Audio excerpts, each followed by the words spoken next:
ಶ್ರೀಗುರುಭ್ಯೋ ನಮಃ. ಹರಿ ಓಂ. ಭಕ್ತ್ಯಾ ಸ್ತುತ್ಯಾ ವಿರಕ್ತ್ಯಾ ಭಜದಮಲಜನೌನ್ನತ್ಯಭೂತ್ಯರ್ಪಕಾಯ ಕ್ಷಿತ್ಯಾಮತ್ಯಲ್ಪಭೃತ್ತೇಷ್ವಪಿ ಕುಜನಕೃತೌದ್ಧತ್ಯಭೂತ್ಯಾಜಕಾಯ ಕರ್ತ್ರೇ ಧರ್ತ್ರೇಥ ಹರ್ತ್ರೇ ಹಯಮುಖಹರಯೇ ಮುತ್ರಪಾತ್ರೇ ನಮಸ್ತೆ. ತಸ್ಮೈ ಕಸ್ಮೈಚಿದಸ್ಮನ್ ಮನಸಿ ಧೃತಕಥಾ ವಿಸ್ಮೃತೌ ಸ್ಮಾರಕಾಯ ವ್ಯಾಸಾಯ ಭವನಾಶಾಯ ಶ್ರೀಶಾಯ ಗುಣರಾಶಯೇ ಹೃದ್ಯಾಯ ಶುದ್ಧವಿದ್ಯಾಯ ಮಧ್ವಾಯ ಚ ನಮೋ ನಮಃ.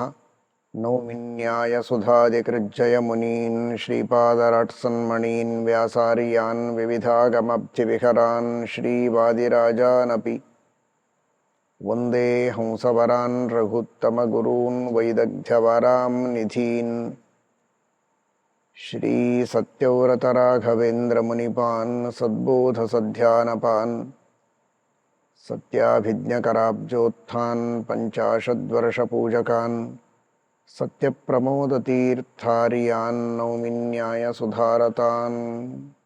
ವಾದಿರಾಜ ಶ್ರೀಪಾದಂಗಳವರು ಗ್ರಂಥವನ್ನು ಅಧ್ಯಯನ ಮಾಡುವ ಅಪೇಕ್ಷೆಯನ್ನು ಇಟ್ಟುಕೊಂಡ ಸಾಧಕರಿಗೆಲ್ಲ, ಜಿಜ್ಞಾಸುಗಳಿಗೆ ಅನುಗ್ರಹವನ್ನು ಮಾಡಿದ್ದಾರೆ. ಎಲ್ಲರ ಪರವಾಗಿ ದೇವರಲ್ಲಿ ಪ್ರಾರ್ಥನೆಯನ್ನು ಮಾಡಿದ್ದಾರೆ. ಶ್ರೀಶಸ್ತೆ ಸುಶ್ರಿಯಂ ದದ್ಯಾದಾಯುರು ವಾಯುಸುತ ಪ್ರಿಯ ಭೂಮಿಂ ತೇ ವಾಮನೋ ದದ್ಯಾದರೀನ್ ಹಂತು ನೃಕೇಸರಿ ಎಂಬುದಾಗಿ. ಆನಂತರ ಈ ಗ್ರಂಥದ ರಚನೆಯ ಹಿನ್ನೆಲೆಯಲ್ಲಿ ಇರುವಂತಹ ಸಾಧನ ಸಂಪತ್ತೇನು, ಯಾರ ಅನುಗ್ರಹದ ಬಲದಿಂದ ಜ್ಞಾನವನ್ನು ಸಂಪಾದನೆ ಮಾಡಿ ಈ ಗ್ರಂಥವನ್ನು ರಚನೆ ಮಾಡಿದ್ದು ಅನ್ನುವುದನ್ನು ತಿಳಿಸಿಕೊಡ್ತಾರೆ. ಇಂತಹ ದೊಡ್ಡ ಗ್ರಂಥವನ್ನು ನೋಡಿದಾಗ ಓಹೋ, ಅನೇಕ ವಿದ್ವಾಂಸರಿಗೆ ಬೇಕಾದಷ್ಟು ಹಣ ಕೊಟ್ಟು ಅವರಿಂದ ಈ ಗ್ರಂಥವನ್ನು ರಚನೆ ಮಾಡಿಸಿ ತಾವು ತಮ್ಮ ಹೆಸರನ್ನು ಹಾಕಿಕೊಂಡಿರಬಹುದು ಅಂತನ್ನುವ ತಪ್ಪು ಕಲ್ಪನೆ, ಭ್ರಾಂತಿ ಮಂದ ಜನರಿಗೆ ಬರಬಹುದು, ಅಜ್ಞಾನಿಗಳಿಗೆ ಬರಬಹುದು. ಸರ್ವಥಾ ಹಾಗಲ್ಲ. ಕೇವಲ ಪರಮಾತ್ಮನ ಗುರುಗಳ ಅನುಗ್ರಹದಿಂದ ಈ ಗ್ರಂಥವನ್ನು ನಾವು ರಚನೆ ಮಾಡಿದ್ದು ಅನ್ನುವುದನ್ನು ತಿಳಿಸ್ತಾರೆ. ಅದರಂತೆ ಇನ್ನನೇಕ ಶಂಕೆಗಳು ಬರಬಹುದು, ಅದೆಲ್ಲದಕ್ಕೂ ಪರಿಹಾರವನ್ನು ಮಾಡುತ್ತಾರೆ. ನ ವಿತ್ತೈರುನ್ಮತ್ತಾಃ ನ ಚ ಕುಹಕ ದುರ್ಮಂತ್ರ ಬಲಿನೋ ನ ವಾ ಮಿಶ್ರೈರ್ಮಿಶ್ರಾಃ ನ ಚ ಕುಜನ ಸಾಚೀವ್ಯ ಸಹಿತಾಃ ನ ದುಶ್ಯಾಸ್ತ್ರಂ ಶಸ್ತ್ರಂ ವಿರಸಮುಪಜೀವ್ಯೋದ್ಧತ ಧಿಯಃ ಹಯಗ್ರೀವಂ ದೇವಂ ವಯಮಿಮಮುಪಾಸ್ಯೈವ ಕೃತಿನಃ. ಅದಕ್ಕೆ ಸುರೋತ್ತಮ ತೀರ್ಥರು ವ್ಯಾಖ್ಯಾನದಲ್ಲಿ ತಿಳಿಸ್ತಾರೆ, ನವಿತ್ತೈರುನ್ಮತ್ತಾಃ ಇತ್ಯನೇನ ವಿತ್ತಾದಿ ಸಂಪತ್ತ್ಯಾ ವಿದುಷಃ ಸಂಪಾದ್ಯ ನ ಕೃತೋಯಂ ಗ್ರಂಥಃ. ಕೆಲವೆಲ್ಲ ರಾಜ ಮಹಾರಾಜರುಗಳು ಬೇಕಾದಷ್ಟು ಸಂಪತ್ತಿದ್ದಾಗ ಹಣವನ್ನು ಕೊಟ್ಟು ಅನೇಕ ವಿದ್ವಾಂಸರಿಂದ ಗ್ರಂಥಗಳ ರಚನೆಯನ್ನು ಮಾಡಿಸಿ ತಮ್ಮ ಹೆಸರನ್ನು ಹಾಕಿಸಿಕೊಳ್ತಾ ಇದ್ರು ಅಂತ. ಆ ತರಹ ಮಾಡಿದ್ದು ಸರ್ವಥಾ ಅಲ್ಲ ಇದು. ನವಿತ್ತೈಹಿ ಉನ್ಮತ್ತಾಃ ನ ಚ ಕುಹಕ ದುರ್ಮಂತ್ರ ಬಲಿನಃ. ಅನೇಕ ವಾಮಾಚಾರಗಳನ್ನು ಮಾಡಿ, ದುರ್ಮಂತ್ರಗಳ ಪ್ರಯೋಗವನ್ನು ಮಾಡಿ, ಸಿದ್ಧಿಗಳನ್ನು ಪಡೆದುಕೊಂಡು ರಚನೆ ಮಾಡುವಂತಹ ಪ್ರವೃತ್ತಿ ಸರ್ವಥಾ ನಮ್ಮಲ್ಲಿಲ್ಲ. ಅದೆಲ್ಲ ಯಾರಿಗೆ ಬೇಕು? ಯಾರಿಗೆ ಸನ್ಮಾರ್ಗ, ಸ್ವಾಭಾವಿಕವಾದ ಜ್ಞಾನ, ಉತ್ತಮವಾದ ದೇವತಾನುಗ್ರಹ, ಗುರುವನುಗ್ರಹ ಇರೋದಿಲ್ಲ, ಅವರು ಮಾಡುವಂತಹ ಕೆಲಸ ಅದೆಲ್ಲ. ಸರ್ವೋತ್ತಮನಾದ ಹಯಗ್ರೀವ ರೂಪಿಯಾದ ಪರಮಾತ್ಮನ ಶ್ರೀಮದ್ ಆಚಾರ್ಯರ ಎಲ್ಲ ಗುರುಗಳ ಕರುಣೆ ನಮ್ಮ ಮೇಲೆ ಇದ್ದಾಗ ಯಾಕೆ ಅಂತಹ ಕುಹಕವನ್ನು ಮಾಡುವ, ದುರ್ಮಂತ್ರದ ಪ್ರಯೋಗ ಮಾಡುವ ಕಾರ್ಯವನ್ನು ನಾವು ಮಾಡುತ್ತೇವೆ? ಅದು ಸಜ್ಜನರು ಮಾಡುವ ಕಾರ್ಯವೇ ಅಲ್ಲ. ನ ಚ ಕುಹಕ ದುರ್ಮಂತ್ರ ಬಲಿನಃ ನ ವಾ ಮಿಶ್ರೈರ್ಮಿಶ್ರಾಃ. ಈ ಶಬ್ದಕ್ಕೆ, ಈ ವಾಕ್ಯಕ್ಕೆ ಕೆಲವರು ಅಭಿಪ್ರಾಯ ಪಡೋದು ಧನಬಲ ಕೆಲವರಿಗೆ, ವಾಮಾಚಾರದ ಬಲ ಕೆಲವರಿಗೆ, ಕೆಲವರು ಮಿಶ್ರರು ಅಂತ. ಈ ಕಡೆಗೆ ಧನವೂ ಇರುತ್ತದೆ, ವಾಮಾಚಾರವೂ ಇರುತ್ತದೆ. ಆ ತರಹದ ಮಿಶ್ರಣವೂ ನಮ್ಮಲ್ಲಿ ಇಲ್ಲ ಅಂತ.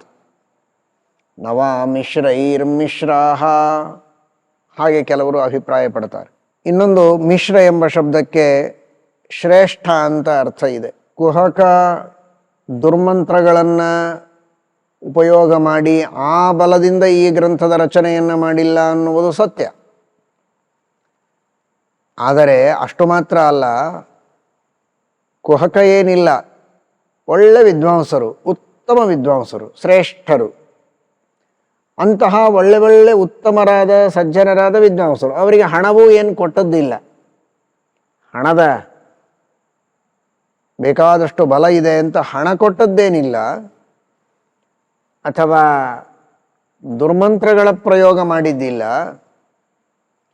ಆದರೆ ಉತ್ತಮರಾದ ವಿದ್ವಾಂಸರು ಅವರ ಸಹಕಾರವನ್ನು ತೆಗೆದುಕೊಂಡು ಅವರ ಜೊತೆಗೆ ಸೇರಿಕೊಂಡು ನೀವು ಕೆಲವು ವಿಷಯಗಳನ್ನು ಹೇಳಿ ನಾವು ಸ್ವಲ್ಪ ಹೇಳ್ತೇವೆ ಅಂತ 2, 4, 8, 10 ಜನ ಸೇರಿಕೊಂಡು ಒಂದು ಸಂಘ ಮಾಡಿ ನಾವೆಲ್ಲ ಸೇರಿ ಈ ಗ್ರಂಥದ ರಚನೆಯನ್ನು ಮಾಡೋಣ ಅಂತ ಮಾಡಿಸಿ ಆಮೇಲೆ ತಮ್ಮ ಹೆಸರನ್ನು ಮಾತ್ರ ಹಾಕಿಕೊಂಡದ್ದ. ಕೆಲವರೆಲ್ಲ ಆ ತರಹ ಮಾಡಿದ್ದು ಉಂಟು. ಅನೇಕ ವಿದ್ವಾಂಸರು ಸೇರಿ ಒಂದು ಗ್ರಂಥದ ರಚನೆಯನ್ನು ಮಾಡ್ತಾರೆ, ಅದರ ಹೆಸರು ಒಬ್ಬರದಿರುತ್ತೆ. ನವಾ ಮಿಶ್ರೈರ್ಮಿಶ್ರಾಹ ಹಾಗೆ ಅನೇಕ ಮಿಶ್ರರಿಂದ, ವಿದ್ವಾಂಸರಿಂದ, ಶ್ರೇಷ್ಠರಿಂದ, ಉತ್ತಮರಿಂದ ಸೇರಿಕೊಂಡು ನಾವು ಇದನ್ನು ರಚನೆ ಮಾಡಿದ್ದೇವೆ ಅಂತ ತಿಳಿಯುವುದಲ್ಲ.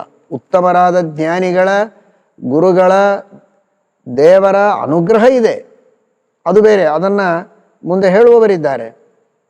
ಆದರೆ ಅಂತಹ ಹರಿವಾಯು ಗುರುಗಳನ್ನು ಬಿಟ್ಟು ಬೇರೆ ಮಿಶ್ರರಿದ್ದಾರಲ್ಲ, ವಿಶಿಷ್ಟರಿದ್ದಾರಲ್ಲ, ಉತ್ತಮರಿದ್ದಾರಲ್ಲ, ಅಂತಹ ವಿದ್ವಾಂಸರನ್ನು ಸಹಾಯಕರನ್ನಾಗಿ, ಸಹಕಾರಿಗಳನ್ನಾಗಿ, ಸಹ ಕಾರ್ಯಕಾರಿಗಳನ್ನಾಗಿ ಸೇರಿಸಿಕೊಂಡದ್ದಲ್ಲ ಅನ್ನುವ ಅಭಿಪ್ರಾಯದಲ್ಲಿ ನವಾ ಮಿಶ್ರೈರ್ಮಿಶ್ರಾಹ ಅಥವಾ ಅಮಿಶ್ರೈಹಿ ಅಂತೂ ಪದಚ್ಛೇದ ಮಾಡಬಹುದು. ಮಿಶ್ರರು ಶ್ರೇಷ್ಠರು, ಅಮಿಶ್ರರು ಶ್ರೇಷ್ಠರಲ್ಲದವರು, ಸಾಮಾನ್ಯರು. ಯಾರೋ ಸಾಮಾನ್ಯ ಜನರನ್ನು ಕರೆದುಕೊಂಡು ಅವರನ್ನು ಕೂಡಿಸಿಕೊಂಡು ನಾವು ಮಾಡಿದ್ದೇ ಬಹಳ ದೊಡ್ಡದು ಅಂತ ಅವರಿಗೆ ಒಪ್ಪಿಸಿ ಅವರನ್ನು ಸಂತೋಷಪಡಿಸುವುದಕ್ಕಾಗಿ ಅಥವಾ ಅವರೆದುರಿಗೆ ನಾವು ಬಹಳ ದೊಡ್ಡವರು ಅಂತ ತೋರಿಸಿಕೊಳ್ಳುವುದಕ್ಕಾಗಿ ಮಾಡಿದಂತಹ ಸಣ್ಣ ಕೆಲಸವೂ ಅಲ್ಲ ಇದು. ಕೆಲವರೆಲ್ಲ ತಾವು ಬಹಳ ದೊಡ್ಡ ಕೆಲಸ ಮಾಡಿದ್ದೇವೆ ಅಂತ ತೋರಿಸಿಕೊಳ್ಳೋದಕ್ಕೆ ಬಹಳ ದೊಡ್ಡವರನ್ನು ಎದುರಿಗೆ ಕೂಡಿಸಿಕೊಳ್ಳೋದೇ ಇಲ್ಲ. ಯಾಕಂದರೆ ಅವರನ್ನು ಕೂಡಿಸಿಕೊಂಡ್ರೆ ಅವರು ಏನಾದರೂ ಬಹಳ ವಿಮರ್ಶೆ ಮಾಡ್ತಾರೆ ಅಂತ. ಯಾರು ತಮಗಿಂತ ಬಹಳ ಚಿಕ್ಕವರೋ ಅಂಥವರನ್ನು ಕೂಡಿಸಿಕೊಂಡು ಅವರ ಎದುರಿಗೆ ನಾವು ಮಾಡಿದ್ದೇ ಬಹಳ ದೊಡ್ಡದು ಅಂತ ಅವರ ಕಡೆಯಿಂದ ಅನಿಸಿಕೊಂಡು ದೊಡ್ಡಸ್ತಿಕೆಯನ್ನು ತೋರಿಸಿಕೊಳ್ಳುವಂತಹ ಕೆಲಸ ಹಾಗೇನಾದರೂ ಮಾಡಿದ್ದೇವಾ? ನವಾ ಅಮಿಶ್ರೈಹಿ ಮಿಶ್ರಾಹ ಅಂಥವರ ಜೊತೆಗೆ ನಾವು ಸೇರಿಕೊಂಡದ್ದಲ್ಲ. ಮಿಶ್ರರನ್ನ ಜೊತೆಗೆ ಗ್ರಂಥಕಾರರನ್ನಾಗಿ ನಾವು ಸೇರಿಸಿಕೊಂಡಿಲ್ಲ, ಉತ್ತಮರನ್ನ ಅನ್ನುವುದು ಅಷ್ಟೇ ಹೊರತು ಶ್ರೋತೃವರ್ಗದಲ್ಲಿ ಒಳ್ಳೆ ಉತ್ತಮ ವಿದ್ವಾಂಸರಿದ್ದಾರೆ. ಅಂತಹ ಉತ್ತಮ ವಿದ್ವಾಂಸರು ಮೆಚ್ಚುವ ರೀತಿಯಲ್ಲಿ ಈ ಕಾರ್ಯ ಗುರುಗಳ ದೇವರ ಅನುಗ್ರಹದಿಂದ ನಡೆದಿದೆ. ಆದ್ದರಿಂದ ಈ ಗ್ರಂಥ ಸಾಧಾರಣ ಅಂತ ತಿಳಿದುಕೊಳ್ಳಬೇಡಿ. ನವಾ ಮಿಶ್ರೈರ್ಮಿಶ್ರಾಹ ನವಾ ಮಿಶ್ರೈರ್ಮಿಶ್ರಾಹ ನ ಚ ಕುಜನ ಸಾಚಿವ್ಯ ಸಹಿತಾಹ ದುರ್ಜನರ ಸಾಚಿವ್ಯ ಸಹಾಯವಂತೂ ಸುತರಾಮಿಲ್ಲ. ಸರಿ, ಬಹಳಷ್ಟು ಬೇರೆ ಬೇರೆ ಶಾಸ್ತ್ರಗಳು, ತರ್ಕ ಮೊದಲಾದ ಶಾಸ್ತ್ರಗಳು, ಸಾಂಖ್ಯಶಾಸ್ತ್ರ, ಯೋಗಶಾಸ್ತ್ರ, ತರ್ಕಶಾಸ್ತ್ರ, ಹೀಗೆ ಬೇರೆ ಬೇರೆ ಶಾಸ್ತ್ರಗಳ ಅಧ್ಯಯನವನ್ನು ಮಾಡಿದ್ದರ ಬಲ ಇದೆ. ಆ ಬಲದಿಂದ ನಾವು ಈ ಶಾಸ್ತ್ರವನ್ನು ರಚನೆ ಮಾಡ್ತಾ ಇದ್ದೇವೆ, ತತ್ವವಾದದ ವೇದಾಂತ ಶಾಸ್ತ್ರದ ರಚನೆಯನ್ನು ಮಾಡ್ತಾ ಇದ್ದೇವೆ ಅಂತ ಭಾವಿಸಬೇಡಿ. ನದುಶಾಸ್ತ್ರಂ ಶಸ್ತ್ರಂ ವಿರಸಮುಪಜೀವ್ಯೋದ್ಧತ ಧಿಯಃ. ಆ ಶಬ್ದವನ್ನು ಹೇಗೆ ಪ್ರಯೋಗ ಮಾಡ್ತಾರೆ ನೋಡಿ ರಾಜರು. ನ ದುಶ್ಯಾಸ್ತ್ರಂ ಶಸ್ತ್ರಂ. ದುಷ್ಟಶಾಸ್ತ್ರಗಳೆಲ್ಲ ಹೇಗಿವೆ ಅಂದರೆ ಅವುಗಳು ಶಸ್ತ್ರ ಇದ್ದ ಹಾಗೆ. ಅಂತಹ ಶಸ್ತ್ರ ಎಂಥ ಶಸ್ತ್ರ? ವಿರಸ ಶಸ್ತ್ರ. ಆ ಶಸ್ತ್ರಕ್ಕೆ ಯಾವುದೇ ವಿಧವಾದಂತಹ ರಸ ಇಲ್ಲ ಅಂತ. ಆ ವಿರಸ ಅಂತ ಯಾಕೆ ಶಬ್ದವನ್ನು ಪ್ರಯೋಗ ಮಾಡಿದರು ಅಂತ ಸುರೋತ್ತಮ ತೀರ್ಥರು ಹೇಳ್ತಾರೆ. ಶಸ್ತ್ರಮಿತ್ಯನೇನ ಕೇವಲ ಕಂಠಶೋಷಣ ಹೇತುತಯ ದುಶ್ಯಾಸ್ತ್ರಸ್ಯ ದುಃಖದತ್ವಂ ಧ್ವನಯತಿ.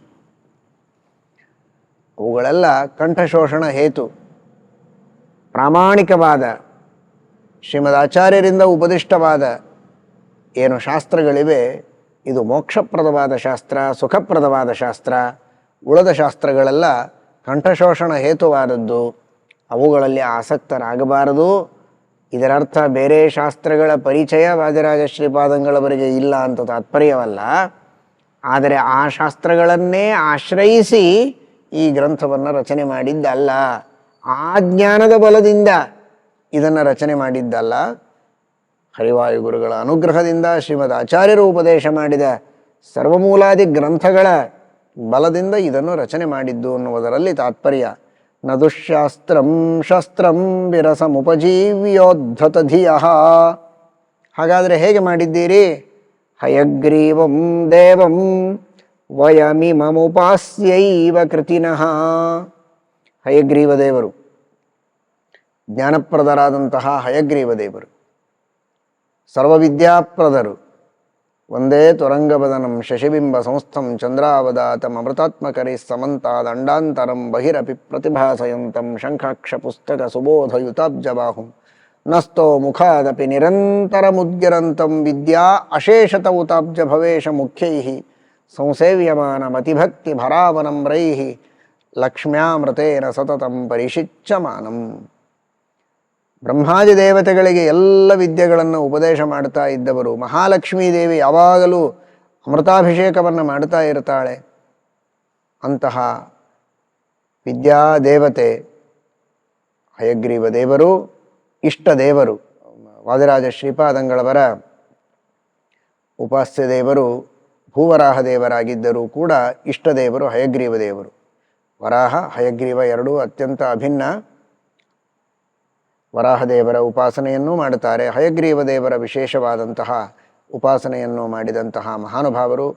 ಅಂತಹ ಹಯಗ್ರೀವ ದೇವರನ್ನು ಉಪಾಸನೆ ಮಾಡಿ ನಾವು ಕೃತಿಗಳಾಗಿದ್ದೇವೆ. ಈ ಯುಕ್ತಿ ಮಲ್ಲಿಕಾ ರಚನೆ ಮಾಡಬೇಕಾದಂತಹ ಜ್ಞಾನವನ್ನು, ಆ ರಚನೆಗೆ ಉಪಯುಕ್ತವಾದ ಜ್ಞಾನವನ್ನು ಪಡೆದದ್ದು ಆ ಹಯಗ್ರೀವ ದೇವರ ಅನುಗ್ರಹದಿಂದ, ಯಾವ ದುರ್ಮಾರ್ಗಗಳಿಂದ ಅಲ್ಲ ಅನ್ನುವುದನ್ನು ಸ್ಪಷ್ಟಪಡಿಸ್ತಾರೆ. ಈ ಸ್ಪಷ್ಟಪಡಿಸುವ ಮೂಲಕ ಜಗತ್ತಿಗೆಲ್ಲ ಒಂದು ಬೋಧನೆಯನ್ನು ಮಾಡ್ತಾ ಇದ್ದಾರೆ. ನಿಮಗೆ ಒಳ್ಳೆ ಜ್ಞಾನ ಬರಬೇಕಾದರೆ ಹಯಗ್ರೀವ ದೇವರ ಸ್ಮರಣೆ ಮಾಡಿ, ಅವರ ಸೇವೆಯನ್ನು ಮಾಡಿ, ಉಪಾಸನೆಯನ್ನು ಮಾಡಿ, ನಿಮಗೆ ಜ್ಞಾನ ಬರುತ್ತೆ. ಅದು ಬಿಟ್ಟು ಇನ್ಯಾವುದೋ ಮಾರ್ಗದಿಂದ ನಾವು ಪಂಡಿತರು ಅಂತ ಅನಿಸಿಕೊಳ್ಳಬೇಕು ಅಂತ ಅಡ್ಡದಾರಿಗೆ ಹೋಗಬೇಡಿ. ಹಣದಿಂದ ಪ್ರಯತ್ನ ಮಾಡಬೇಡಿ, ದುರ್ಮಂತ್ರಗಳಿಂದ ಪ್ರಯತ್ನವನ್ನು ಮಾಡಬೇಡಿ, ದುರ್ಜನರ ಸಹವಾಸ ಮಾಡಬೇಡಿ, ದುಶ್ಯಾಸ್ತ್ರಗಳಲ್ಲಿ ಆಸಕ್ತರಾಗಬೇಡಿ. ದುಶ್ಯಾಸ್ತ್ರಗಳ ದೋಷಗಳನ್ನು ತಿಳಿದು ಅದನ್ನು ಪರಿತ್ಯಾಗ ಮಾಡಿ ಸಚ್ಚಾಸ್ತ್ರಗಳ ಅಭ್ಯಾಸ ಮಾಡಬೇಕು ಅನ್ನುವುದಕ್ಕೆ ಎಷ್ಟು ದುಶ್ಯಾಸ್ತ್ರಗಳ ಪರಿಚಯ ಬೇಕೋ ಅಷ್ಟಿದ್ರೆ ಸಾಕು. ಆದರೆ ಅದರಲ್ಲಿ ಮುಳುಗಬೇಡಿ ಅನ್ನುವ ಒಂದು ಸಂದೇಶವನ್ನು ಕೂಡ ಈ ಮೂಲಕ ತಿಳಿಸಿಕೊಡ್ತಾ ಇದ್ದಾರೆ. ಅದರ ಮುಂದೆ ಮತ್ತೆ ಶ್ಲೋಕವನ್ನು ರಚನೆ ಮಾಡ್ತಾರೆ. ಅದಕ್ಕೆ ಸುರೋತ್ತಮ ತೀರ್ಥರು ಅವತರಣಿಕೆಯನ್ನು ಕೊಡ್ತಾರೆ. ಇದಾನೀಂ ಸ್ವೋಪಕಾರಿಣಃ ಸರ್ವಾನೇತಾನ್ ಸ್ವಪ್ರಯೋಜನ ಸಾಧನೆ ಏಕಾಗ್ರಮನಸಃ ಕರ್ತುಂ ಏಕೇನೈವ ಪದ್ಯೇನ ಸಂಗೃಹ್ಯ ತತ್ಕೃಪಾಂ ಪ್ರಾರ್ಥಯಮಾನಃ ಚಿಕೀರ್ಷಿತಂ ಪ್ರತಿಜಾನೀತೆ ಹಯಗ್ರೀವಸ್ಯೇತಿ. ಹಯಗ್ರೀವ ದೇವರ ಉಪಾಸನೆಯಿಂದ ನಾವು ಜ್ಞಾನಿಗಳಾಗಿದ್ದೇವೆ ಅನ್ನುವುದನ್ನು ಮೇಲೆ ತಿಳಿಸಿಕೊಟ್ಟಿದ್ದಾರೆ. ಮುಂದಿನ ಶ್ಲೋಕದಲ್ಲಿ ಒಟ್ಟು ತಮಗೆ ಹಿಂದೆ ಮಂಗಲಾಚರಣದಲ್ಲಿ ಶ್ರೀಮದಾಚಾರ್ಯರ ನಮಸ್ಕಾರಾದಿಗಳನ್ನು ಮಾಡಿದ್ದುಂಟು. ಪುನಃ ಮತ್ತೊಮ್ಮೆ ಈ ಗ್ರಂಥದ ರಚನೆಯನ್ನು ಮಾಡುವುದಕ್ಕೆ ದೇವರು, ಹಯಗ್ರೀವ ದೇವರು, ಶ್ರೀಮದಾಚಾರ್ಯರು ಹಾಗೂ ತಮ್ಮ ವಿದ್ಯಾಗುರುಗಳು ಹಾಗೂ ಆಶ್ರಮ ಗುರುಗಳು ಎಲ್ಲರೂ ಕೂಡ ವಿಶೇಷವಾಗಿ ಅನುಗ್ರಹವನ್ನು ಮಾಡಲಿ, ಅವರ ಕೃಪೆ ನನ್ನ ಮೇಲೆ ಇರಲಿ, ಅವರ ಅನುಗ್ರಹದಿಂದ ಈ ಗ್ರಂಥವನ್ನು ರಚನೆ ಮಾಡುತ್ತೇವೆ ಅಂತ ಪುನಃ ನಮಸ್ಕಾರವನ್ನು ಮಾಡ್ತಾರೆ. ಪ್ರಾರಂಭದಲ್ಲಿ ದೇವರಿಗೆ ನಮಸ್ಕಾರ, ವೇದವ್ಯಾಸ ದೇವರಿಗೆ ನಮಸ್ಕಾರ ಮಾಡಿದರು, ಶ್ರೀಮದ್ ಆಚಾರ್ಯರಿಗೆ ನಮಸ್ಕಾರ ಮಾಡಿದರು. ಮತ್ತೆ ವ್ಯಾಸಾಯ ಭವನಾಶಾಯ ಶ್ರೀಶಾಯ ಗುಣರಾಶಯೇ ಹೃದಯಾಯ ಶುದ್ಧ ವಿದ್ಯಾಯ ಮಧ್ವಾಯ ಚ ನಮೋ ನಮಃ ಅಂತ ಭಾಷ್ಯಕಾರರನ್ನು ಸೂತ್ರಕಾರರನ್ನು ಒಂದೇ ಶ್ಲೋಕದಲ್ಲಿ ಪುನಃ ನಮಸ್ಕಾರ ಮಾಡಿದ್ದಾರೆ. ಮೊದಲು ಪ್ರತ್ಯೇಕ ಶ್ಲೋಕಗಳಿಂದ ಮಾಡುವುದಲ್ಲದೆ ಆಮೇಲೆ ಮತ್ತೆ ಹಯಗ್ರೀವ ದೇವರ ಉಪಕಾರವನ್ನು ಸ್ಮರಣೆ ಮಾಡಿ ಪುನಃ ಹಯಗ್ರೀವ ದೇವರ ಹಾಗೂ ಶ್ರೀಮದ್ ಆಚಾರ್ಯರ ತಮ್ಮ ವಿದ್ಯಾಗುರುಗಳ ಆಶ್ರಮ ಗುರುಗಳ ಸ್ಮರಣೆಯನ್ನು ಮಾಡ್ತಾ ಇದ್ದಾರೆ. ಅಂದರೆ ಹರಿವಾಯು ಗುರುಗಳ ಸ್ಮರಣೆಯನ್ನು ಪೌನಃಪುಣ್ಯೇನ ಮಾಡಬೇಕು ಅನ್ನುವುದನ್ನು ಎಲ್ಲರಿಗೂ ತೋರಿಸಿಕೊಡ್ತಾ ಇದ್ದಾರೆ. ತಾವು ಸ್ವತಃ ಮಾಡಿ ತಮ್ಮ ಗುರುಗಳಿಗೆ ತಾವು ಪ್ರಾರ್ಥನೆ ಮಾಡುವ ಮೂಲಕ ನೀವು ಈ ರೀತಿ ಮಾಡಬೇಕು ಅಂತ ಜಗತ್ತಿಗೆ ತಿಳಿಸಿಕೊಡ್ತಾರೆ. ಹಯಗ್ರೀವಸ್ಯ ಮಧ್ವಸ್ಯ ವಾಣ್ಯಾಹ ವಿದ್ಯಾ ಗುರೋರ್ಗುರೋಃ ಕೃಪಯಾ ವಾದಿರಾಜೋಹಂ ರಚಯೇ ಯುಕ್ತಿ ಮಲ್ಲಿಕಾಂ. ಎರಡು ಪಾಠಗಳಿವೆ. ವಿದ್ಯಾನಿಧಿ ಗುರೋರ್ಗುರೋಃ ವಾಣ್ಯಾಹ ವಿದ್ಯಾ ಗುರೋರ್ಗುರೋಃ ಅಂತ ಇನ್ನೊಂದು ಪಾಠ. ಹಯಗ್ರೀವ ದೇವರ, ಶ್ರೀಮದ್ ಆಚಾರ್ಯರ ಹಾಗೂ ಸರಸ್ವತೀ ದೇವಿಯ ವಿದ್ಯಾಗುರುಗಳಾದ ವಿದ್ಯಾನಿಧಿ ತೀರ್ಥರ ಹಾಗೂ ಆಶ್ರಮ ಗುರುಗಳಾದಂತಹ ವಾಗೀಶ ತೀರ್ಥರ ಇವರೆಲ್ಲರ ಕೃಪೆ ನನ್ನ ಮೇಲಿರಲಿ ಎನ್ನುವ ಪ್ರಾರ್ಥನೆ ಮಾಡುವ ರೀತಿಯಲ್ಲಿ ಹೇಳ್ತಾರೆ. ಕೃಪಯಾ ವಾದಿರಾಜೋಹಂ ರಚಯೇ ಯುಕ್ತಿ ಮಲ್ಲಿಕಾಂ. ಸುರೋತ್ತಮ ತೀರ್ಥರು ವ್ಯಾಖ್ಯಾನದಲ್ಲಿ ತಿಳಿಸ್ತಾರೆ, ಕೃಪಯಾ ವಾದಿರಾಜೋಹಂ ಕೃಪಯಾ ಯುಕ್ತಿ ಮಲ್ಲಿಕಾಂ ರಚಯೇ ಇತ್ಯುಭಯತ್ರಾಪಿ ಸಂಬದ್ಧತೆ. ಕೃಪಯಾ ಎಂಬ ಶಬ್ದವನ್ನು ಎರಡೂ ಕಡೆಗೆ ಅನ್ವಯ ಮಾಡಿಕೊಳ್ಳಿ. ಅವರ ಕೃಪೆಯಿಂದಲೇ ವಾದಿಗಳಿಗೆ ರಾಜನಾದದ್ದು ನಾನು, ಇವರೆಲ್ಲರ ಅನುಗ್ರಹದಿಂದ ವಾದಿರಾಜರಾದದ್ದು, ಇವರೆಲ್ಲರ ಅನುಗ್ರಹದಿಂದ ಕೃಪೆಯಿಂದಲೇ ಯುಕ್ತಿ ಮಲ್ಲಿಕೆಯ ರಚನೆಯನ್ನು ಮಾಡುತ್ತೇನೆ. ಸಿದ್ಧಾಂತಗಳ ಜ್ಞಾನವನ್ನು ಚೆನ್ನಾಗಿ ಮಾಡಿ ಪರ್ವತ ನಿರಾಕರಣ ಪೂರ್ವಕ ಸ್ವಮತ ಸ್ಥಾಪನ ಮಾಡುವ ಸಾಮರ್ಥ್ಯವನ್ನು ಪಡೆದು ವಾದಿರಾಜರು ಅಂತ ಅನಿಸಿಕೊಂಡದ್ದೇ ಹರಿವಾಯು ಗುರುಗಳ ಕೃಪೆಯಿಂದ. ಅವರ ಕೃಪೆಯಿಂದಲೇ ಈ ಯುಕ್ತಿ ಮಲ್ಲಿಕೆಯ ರಚನೆಯನ್ನು ಮಾಡುತ್ತೇವೆ ಎಂಬುದಾಗಿ ಪ್ರತಿಜ್ಞೆಯನ್ನು ಮಾಡ್ತಾ ಇದ್ದಾರೆ ಅಂತ ತಿಳಿಸಿಕೊಡ್ತಾರೆ. ಹರಯೇ ನಮಃ. ಶ್ರೀಕೃಷ್ಣಾರ್ಪಣವಸ್ತು.